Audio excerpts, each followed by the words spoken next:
Assalamualaikum warahmatullahi wabarakatuh. Di sini saya akan memperkenalkan diri. Nama saya adalah Erik dengan NPM 18110603777. Di sini saya akan menjelaskan tentang jenis-jenis kurikulum. Ya, kurikulum sendiri yaitu merupakan seperangkat rencana dan peraturan mengenai isi tujuan dan bahan pengajaran serta cara yang digunakan sebagai pedoman penyelenggaraan kegiatan pembelajaran untuk mencapai tujuan tertentu. Nah, di sini saya akan membahas jenis-jenis kurikulum.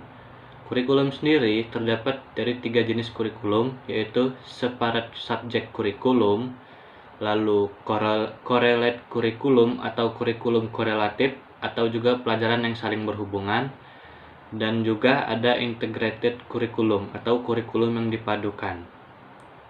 Yang pertama, separate subject kurikulum adalah jenis organisasi kurikulum yang terdiri atas mata pelajaran yang terpisah-pisah. Istilah lain dari kurikulum ini ialah kurikulum mata pelajaran terpisah atau tidak menyatu. Dikatakan demikian karena data-data pelajaran disajikan pada peserta didik dalam bentuk subjek atau mata pelajaran yang terpisah dengan satu dan yang lainnya. Penyusunannya didasarkan atas pengalaman dan kebudayaan umat manusia sepanjang masa, lalu disederhanakan dan disusun secara logis, kemudian disesuaikan dengan umur dan perkembangan anak didik. Lalu ada correlated kurikulum, kurikulum korelatif atau pelajaran yang saling berhubungan. Correlated ini, correlate yang berarti dia ini korelasi. Korelasi itu sendiri yaitu adanya hubungan antara satu dengan yang lainnya. Correlate kurikulum adalah jenis kurikulum di mana beberapa mata pelajaran yang ada hubungannya digabungkan menjadi satu mata pelajaran atau bidang studi itu tersendiri. Mata pelajaran baru disebut broad field.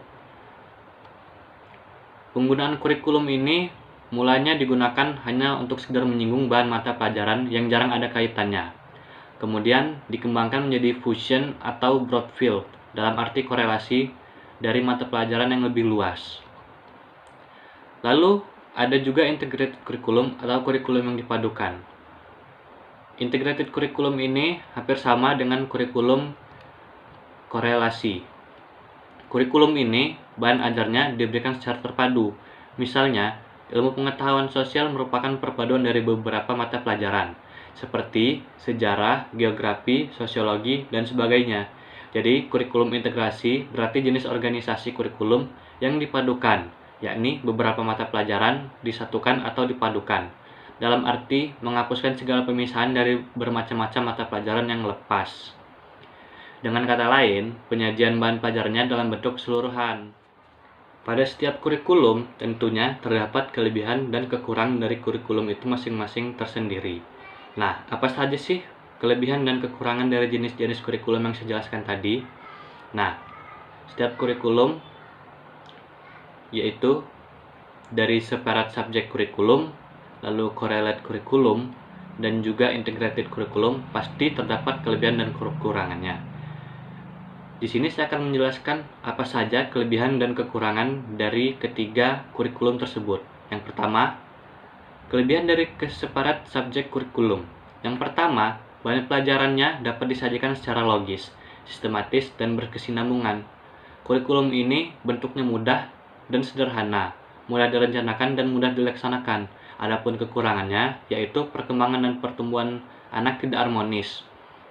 Lalu kurangnya memperhatikan masalah-masalah yang dihadapi anak secara faktual dalam kehidupan mereka sehari-hari, dan juga cenderung statis dan ketinggalan zaman.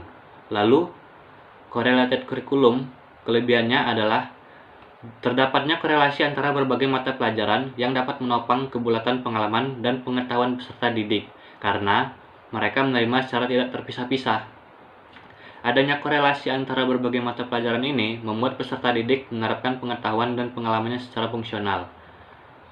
Hal ini disebabkan karena dapat memanfaatkan pengetahuan dari berbagai mata pelajaran untuk memecahkan berbagai persoalan yang dihadapinya. Adapun kekurangannya, bentuk kurikulum ini pada hakikatnya masih bersifat subjek concrete dan belum memilih bahan yang langsung dengan minat dan kebutuhan peserta didik serta masalah kehidupan sehari-hari. Dan juga penggabungan beberapa mata pelajaran menjadi satu kesatuan dengan lingkup yang lebih luas, tidak memberikan pengetahuan yang sistematis dan mendalam. Lalu, integrated curriculum atau kurikulum yang dipadukan, kelebihannya yaitu segala hal yang dipelajari dalam kurikulum unit bertalian erat dengan yang lain. Lalu, kurikulum ini juga sesuai dengan teori tentang belajar yang berdasarkan berbagai kegiatan pada pengalaman, kesanggupan, kematangan, dan minat peserta didik. Adapun kekurangannya, kurikulum ini tidak mempunyai organisasi yang logis dan sistematis. Pelaksanaan kurikulum ini amat repot. Dengan kurikulum bentuk ini tidak dapat dimungkinkan adanya ujian umum. Lalu, apa saja sih faktor-faktor dalam organisasi kurikulum? Di sini terdapat faktor dalam organisasi kurikulum. Di antaranya itu, yang pertama skop atau ruang lingkup. Skop atau ruang lingkup kurikulum berkenaan dengan ruang lingkup kurikulum atau bahan pengajaran yang harus diliputi.